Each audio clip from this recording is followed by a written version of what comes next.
بسم الله الرحمن الرحیم. بارك الله فيك. بارك الله فيك. الله سبحانه و تعالی آشکار و واضح بیان میکند که الله میگد که و ما قتلوه و ما صلبوه.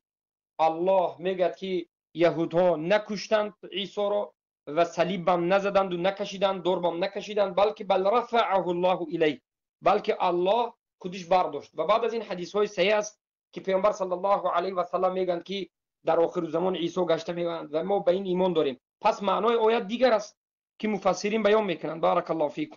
یک چند تفسیرها درباره این آیت اومده است. ما این آیت رو یک بار نظر میکنم که در اینجا آمده است. سوره چی گفته؟ سوره آل عمران آیت 59 گفته؟ 55. یک لحظه.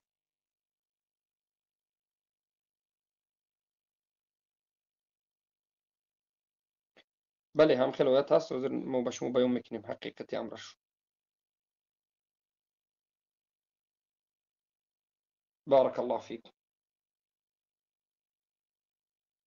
سورة آل عمران آية 55. أعوذ بالله من الشيطان الرجيم. إذ قال الله يا عيسى إني متوفيك ورافعك إلي ومطهرك من الذين كفروا وجاعل الذين اتبعوك فوق الذين كفروا إلى يوم القيامة ثم إلي مرجعكم فأحكم بينكم فيما كنتم فيه تختلفون.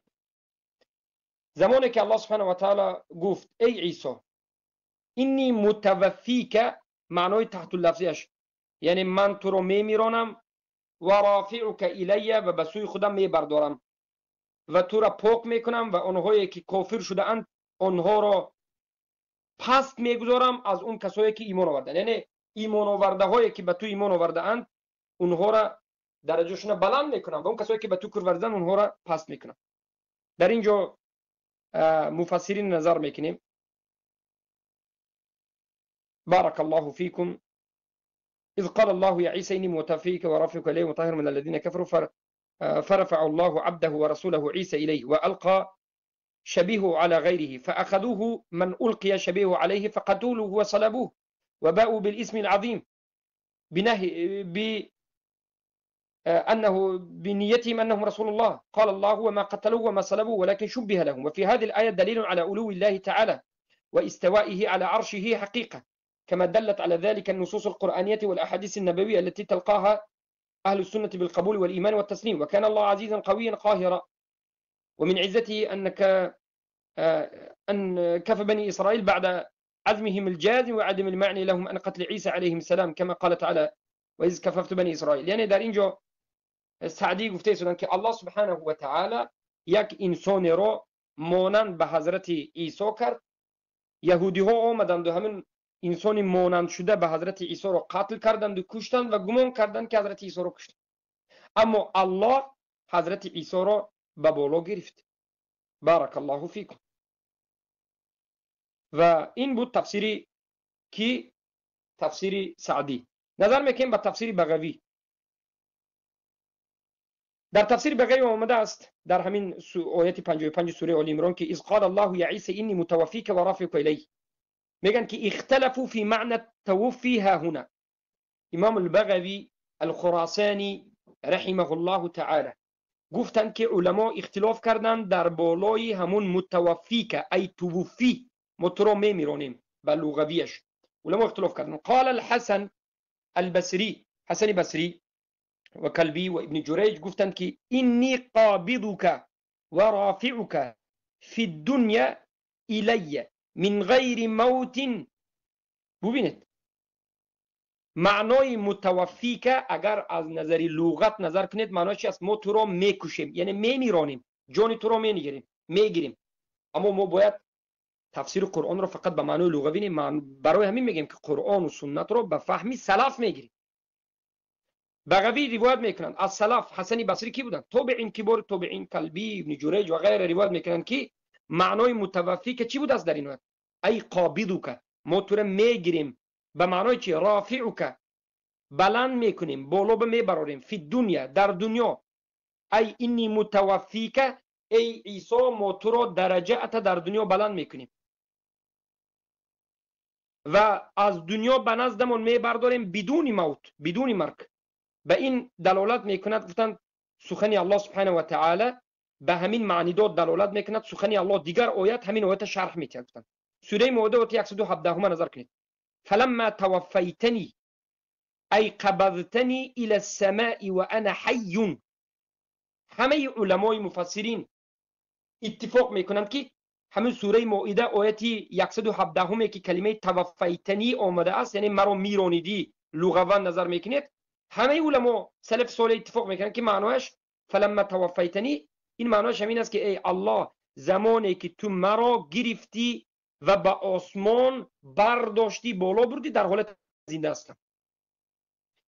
لأن قومه إنما تنصروه بعد رفعه إلى السماء لا بعد موته. فعلى هذا للتوفي تأويلان، أحدهما إني رافعك إلي وافيا لم ينالوا منك شيئا، من قولهم توفيت كذا واستوفيته إذا أخذته تاما والآخر. ببینید کلمه توفی هم در زبان عربی دو معنی داشته است.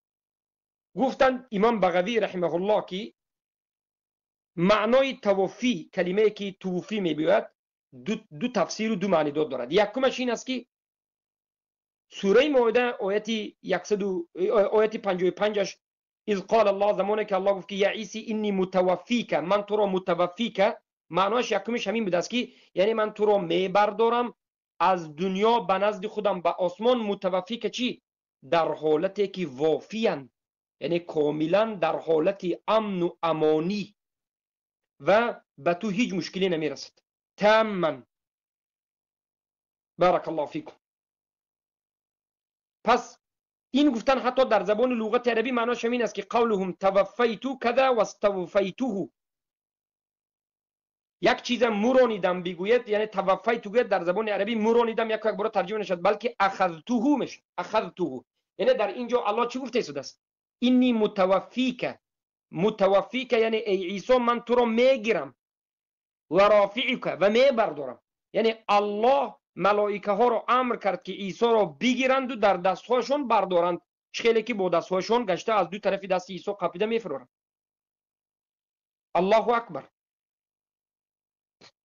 پس در دوامش امام بغوی میگن من قولهم توفی منه کذا ای تسلمته. وقال الربيع بن انس المراد بتوفی النوم. یعنی ابن الربيع گفتن که معنا از این آیت همین متوفی که این نوم است، خواب رفتن است. یعنی الله گویا گفت که میگن ای عیسی ما تو را خوابت میبرانیم و تو را میبرداریم در حالتی که خواب استی. الله اکبر. المراد بالتوفی النوم و کل ذی عین نائم. هر یک چشمی که خواب میرد اینا متوفی گفته میشد، یعنی فقط معنای مردن نمیتید. و در همین دوامش امام بغوی میگن که وکان عیسی قد نام فرفعه الله نائما الى السماء. عیسی خواب کرده بودن و در حالتی بله من بیرون شدم یا هستم. بله الله در حالت خواب بودن عیسی علیه السلام را بالا کرد. بارک الله فیکم. پس انا همین است معنای قول اهل سنه و الجماعه. قول دوم توفی الله عیسی 3 ساعات من النهار ثم رفعه الله الیه. الله میگن حضرت عیسی را 3 ساعت در مدت 3 ساعت مرانید و در همین حالت به آسمان برداشت و باز زنده کرد. و همین علما خواب بران میگن، خواب رفت. بارک الله فیکم. پس این بود معنی دادی سلف صالح که رضی الله عنهم گفتن که معنای این آیت یعنی حضرت عیسی را مرانید نه، بلکه در حالت خواب برداشت و در حالت گرفت و غیره. انا این است معنای این آیت. بارک الله فیکم.